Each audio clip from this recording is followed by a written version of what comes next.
From the studios, it's your yard, and as we get close to the next Eurovision Song Contest in 2026, let's take you back on a retrospective and talk about past contests that were hosted by former Eurovision performers.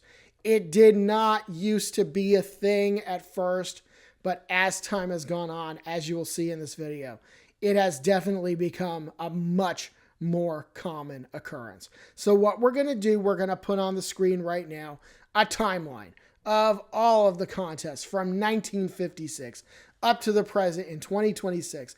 And we're going to go through the contests that have been hosted by former Eurovision performers, some of whom, as you will see, were former winners of the contest. So the very first time that a contest was hosted by a winner was back in 1976. So we were 20 years into Eurovision at that point, before the first time that a former contestant had hosted. That was Corrie Broken of the Netherlands. She was a 3-time participant in the first 3 contests, 1956, 1957, and 1958, and she was the second winner of the Eurovision Song Contest in 1957. She actually got dragged out of musical retirement to host this contest in 1976. So it was great to see her there.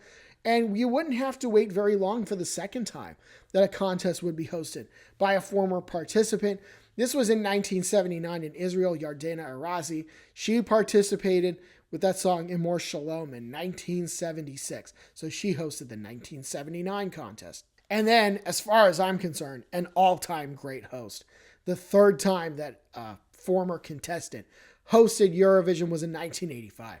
This was Lil Lindfors of Sweden. She participated in the contest in 1966, and frankly, I think she was one of the best hosts that the Eurovision Song Contest has ever had in what I think was one of the best contests the Eurovision Song Contest has ever had. So interestingly enough, Lil Lindfors in 1966 participated in that same contest with Åsa Kleveland of Norway. So Lil Lindfors hosted in 1985, and then Norway won, and Åsa Kleveland hosted in 1986 when the contest was in Norway for the first time. So 2 ladies from the same contest hosted it back-to-back years by themselves, by the way. But then you'd have to wait 5 years for the next time that former contestants hosted. And actually, not only did you have 2 former Eurovision participants hosting the contest in Italy in 1991, you had 2 former winners. So the first one was Gigliola Cinquetti, a 2-time participant who won in 1964. And then the guy who brought the contest to Italy, Toto Cutugno from 1990. They hosted the contest together.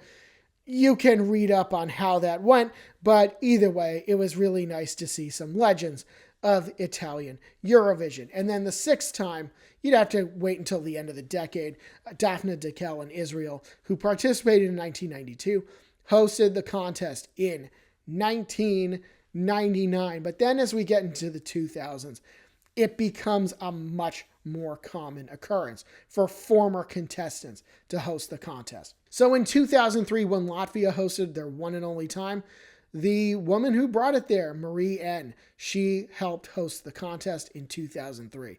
And then in 2006, Sakis Ruvas in Greece.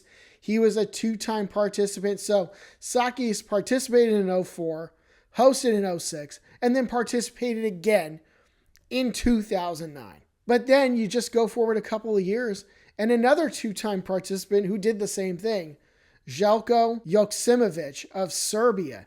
He participated in 2004 when they were Serbia and Montenegro, hosted in 2008 under Serbia, and then participated again in 2012 under the Serbian flag. So a very Eurovision-y life for him. But then the following year it happened again. Also from Russia, she participated in 2000. She only hosted the final, but she was one of the hosts in 2009. So then you took 2010 off, and then in 2011, you had another, not only participant, but a very famous individual in German Eurovision circles, Stefan Raab from Germany. He participated in 2000 with his song Vada Hada Du Da Da, but he was also a conductor of a past Eurovision song. He has been at the head of German national selections. He has been Germany's Mr. Eurovision. So, of course, he hosted the contest. But then the following year, it happened again. Eldar Gazimov in Azerbaijan, the winner from 2011, helped host the contest in his home country in 2012. And then, like I said, it's becoming a much more common occurrence in the 2000s and the 2010s. In 2015, Conchita Wurst, the winner from the previous year, was the Green Room host, as Austria hosted, frankly, one of the best contests that I have ever seen. And then the following year, it happened again. Måns Zelmerlöw of Sweden. He hosted in 2016 with the great Petra after having won in 2015. But then you get post-COVID into 2021. So now Edsilia Romley was supposed to host in 2020. She participated at the contest twice. Himmel and Arda was one of my favorite Eurovision songs from 1998. And then she also came back in 2007 and then hosted the contest in 2021. And then the most recent time it happened was last year. Sandra Studer, she was Sandra Simo in the contest in 1991 for Switzerland. She participated back then, ended up hosting the contest in 2025. And in 2026, there are no former contestants hosting.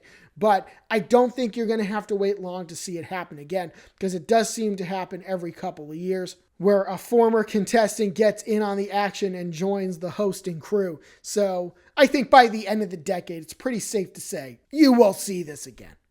So that's a very brief retrospective of former contestants who have hosted Eurovision at Euroyard. Like and subscribe. Follow us on social media. We'll see you soon.